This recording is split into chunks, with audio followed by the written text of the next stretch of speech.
You're listening to the Business Communicators. We're not necessarily going to talk about product placement, but what some brands are doing amidst the pandemic and what's going on globally.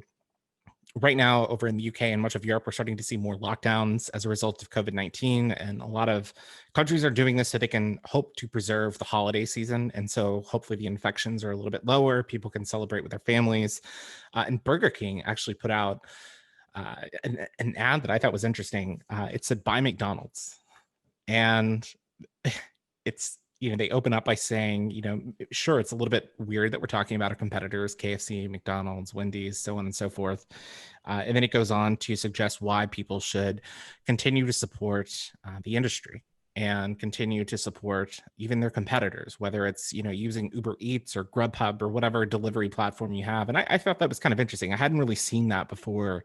Usually it's companies going back and forth. We've seen Pepsi ads that knock Coca-Cola. We've seen Chevy ads that knock Ford, but this was different. Hattie, what was your take on the Burger King ad campaign? Was it effective, or was it just kind of a misplay?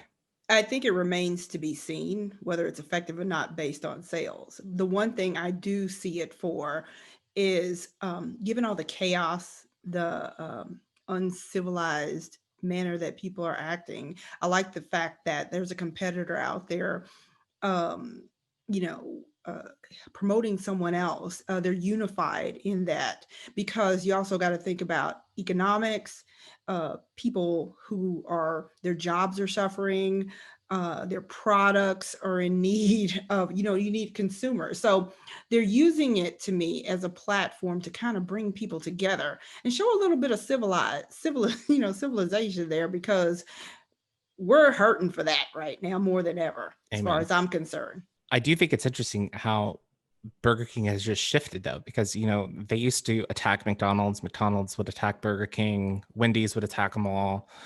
I was actually in Australia back in 2005, and I had no idea that there was this company called Hungry Jack's. And if you're not familiar with Hungry Jack's, when Hungry Jack's or Burger King came over to Australia, they apparently did market research and flopped early on. And sales for McDonald's actually increased because Australians historically like the underdog and they cheer for the underdog. And when you come with a name like Burger King, people assume you're the best, that you are the cream of the crop. And so people started going to McDonald's more, and it increased their sales. So Burger King actually rebranded in Australia, and they changed their name to Hungry Jack's. So they have the same logo, it's just a different name. They still have the Whopper, all of that. So I think they have been creative in the past. And I do think this is kind of creative now to, maybe put competition inside, but for the betterment of their industry. Normally, I'd say, in advertising, we're trying to steal market share. We're trying to steal this. We're trying to steal that. What really caught me, and I'm going to actually read part of the ad, is we never thought we'd be asking you to do this, but restaurants employing thousands of staff really need your support at this moment.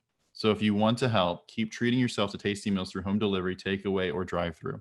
Getting a Whopper is always the best, but ordering a Big Mac is not such a bad thing. And thanks.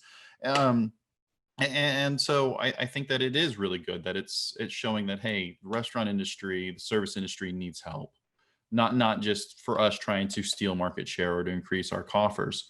But I also think that it's doing good because we're talking about it. It's keeping it relevant. It's not just an advertisement; it's also a PR play.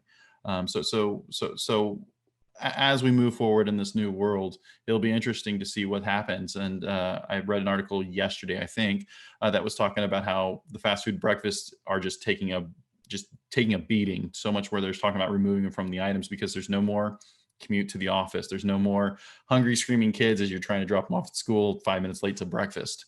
And so this is one that is good. It reaches across. It's hey, we're all into this together. Let's help each other out. And personally, I think a Whopper tastes completely different than a Big Mac. Some days I'm craving one, and some days I'm craving the other. It just really depends. Yes, I would say the same thing. I think from a consumer perspective, we all view these industry, these restaurants pretty much as the same. I think we view them as like our our resource and diversity, because we're not going to all eat the same fast food all the time. We crave diversity, and it's just a part of our culture that we like to try new things, and we want to eat different foods and have different flavors. So I think that was very insightful of them to really promote the entire industry as a whole, because we're all patronizing these various restaurants. Even though we may have one as a favorite, we pretty much support all of them. And so I think it's a great idea that they're coming together to support one another, especially during these tough times, hoping that the industry itself can weather the storm. And I think other industries are doing the same. We're seeing a lot in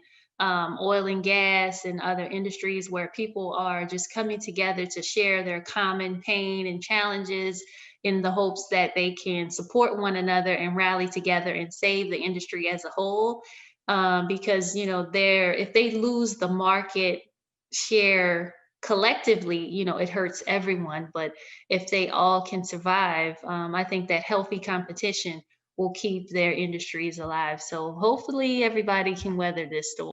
Absolutely. I think it's important to pivot, to be able to adapt as the market changes, and to stay on top of things. I do want to mention one other Burger King, since we're on the Burger King topic, but I think they have had a brilliant marketing strategy.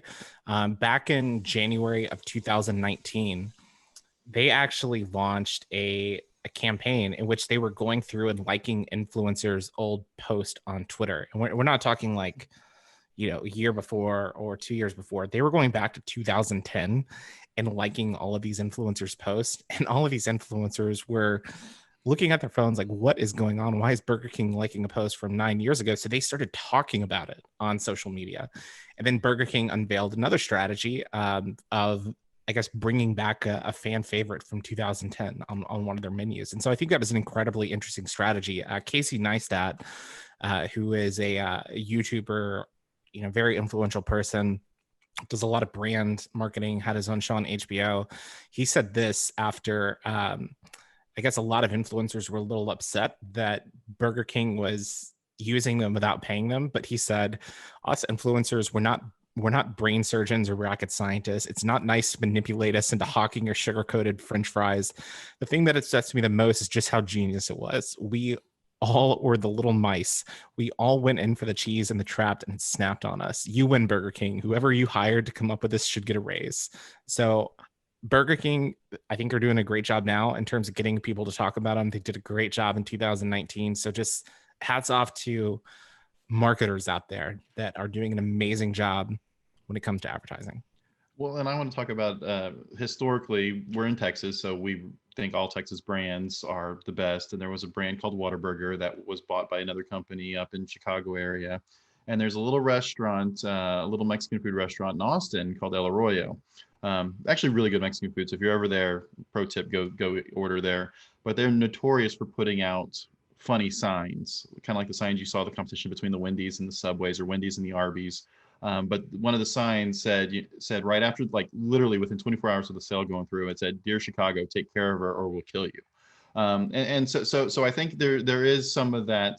We're all in this together. Yeah. We're in the restaurants. While we do compete against each other, we all have to play in the same sandbox. You've been listening to the Business Communicators.